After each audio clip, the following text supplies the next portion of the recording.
When a group is unable to reach a consensus, group members are often accused of being stubborn, bullheaded, or unyielding. Okay, so what does that mean? So when they can't come to an agreement, they accuse them of being stubborn, bullheaded, or unyielding. Like, yeah, so whenever we can't choose what movie we're going to, we are saying that the members, like, Taylor, since you want to go see the movie I want, you're stubborn, you're bullheaded, or you're unyielding. Cool. All right, continue on. Such epithet I have no idea what epithets mean, but cool. often seem abusive or difficult to prove, and rarely help the group reach a solution. So what do you think epithets means then in this context, if you had to guess? Like people that go against the grain, or like they don't listen. I don't know. Okay, so it says such epithets. What word do you think you could replace in here that would make sense in this sentence? Because I don't think that such people that go against the grain often seem abusive, are difficult to prove, and rarely help the group reach a resolution. That doesn't really make sense. Like, what do you think the epithets is referring to?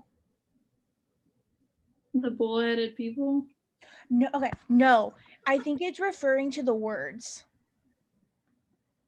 Okay. So like such descriptions or like such like name calling. Oh, okay. Often seem abusive, are difficult to prove, and rarely help the group like, right, like it's like calling someone stubborn or like, you know, like picking a fight over this. Oh, okay, that makes sense.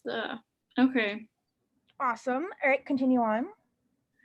Those who wish to make such an accusation stick, however, should choose unyielding, because one can always appeal to the fact that the accused has not yielded. I think that's so what that's saying is like so if you really want to, so if you want to make one of those accusation sticks, you might as well go with unyielding, because you can always like say that the person that you accused has not yielded for you to call them that. This is totally making sense now, because I really didn't even know what I was reading once I got to this question. I was like, the last one, and you're probably like, whatever, I'm moving on. Yeah, I was like, I don't know what this is saying. Okay. All right. Obviously, if one acknowledges that a person has not yielded, that one cannot deny that person is unyielding, at least on this issue. All right, so what is our conclusion here?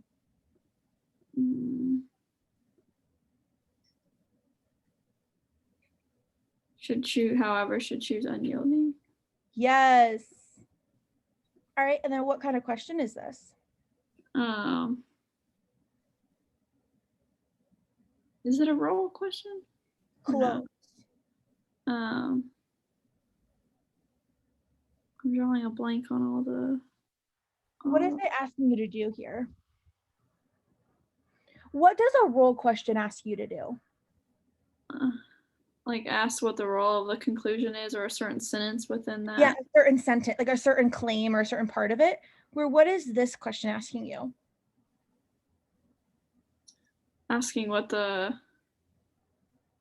argument of technique employed. So is that considered like the conclusion? No, this is a reasoning question. Okay. And this is the ones that we just talked about in class, right? Yes. So what's the difference between reasoning and role? You had a perfect definition for a role question. Like describing a certain sentence and how it plays for That's what a role does. So then what do you think a reasoning, what does a reasoning question do?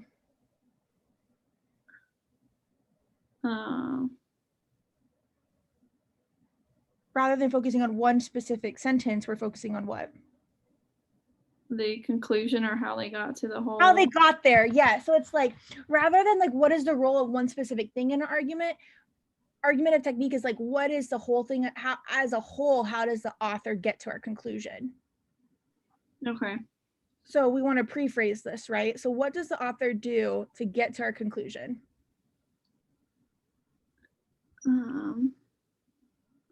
Like just like do a like a very brief, so like here, like I would say for the first part, it provides like, so we give some background information, and it gives 3 options.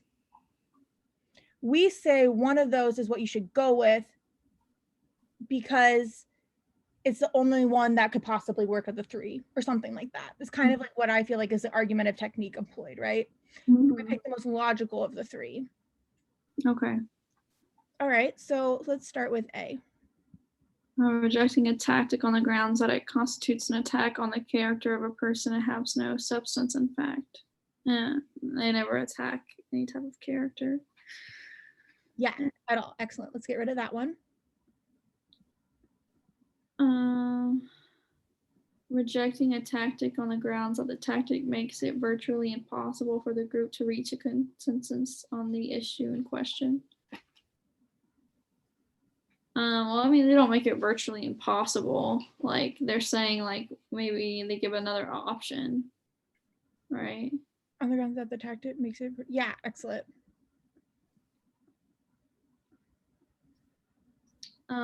Conditionally advocating a tactic on the grounds that it results in the accusation that is less offensive than the alternatives.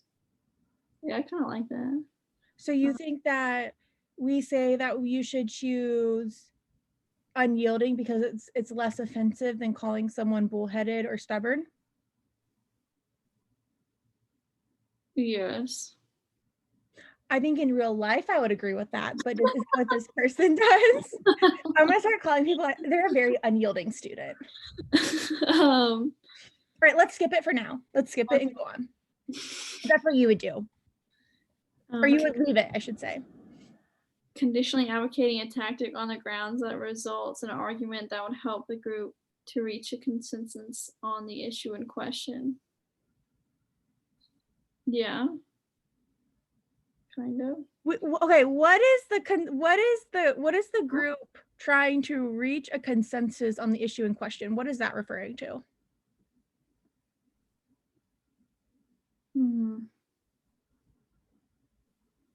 I mean, the first sentence? I don't Yeah. know.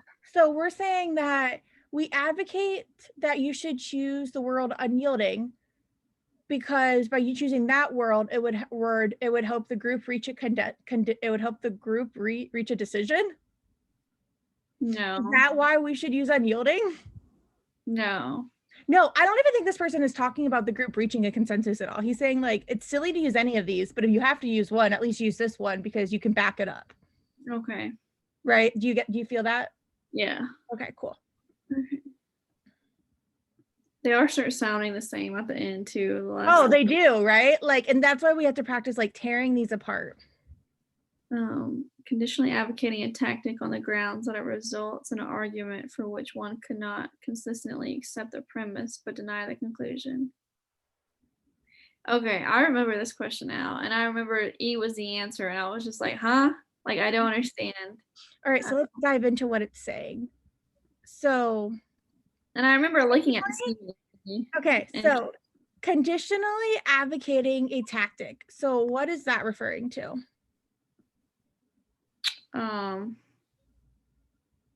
Like advocating to use unyielding rather than should use okay on the grounds or on the basis that it results in an argument.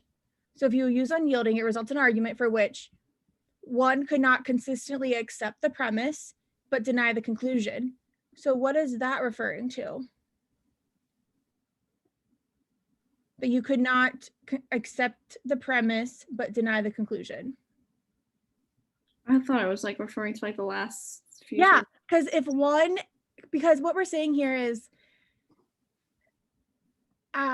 if one acknowledges that a person is not yielded, then one cannot deny that the person is unyielding, right? Because if they disagree and I say you're unyielding, if you say, no, I'm not unyielding, I'll be like, well, then you agree with me. Well, no, I don't agree with you. So it's like, it goes back and forth.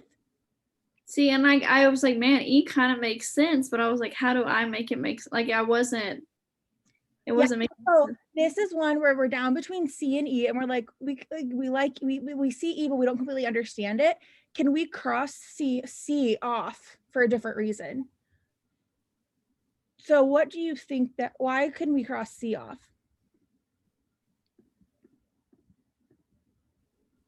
So we're good up to this point, right? Conditionally advocating on a tactic. Yeah. Do we Do we at any point say that we should use unyielding because it's less offensive than the other two?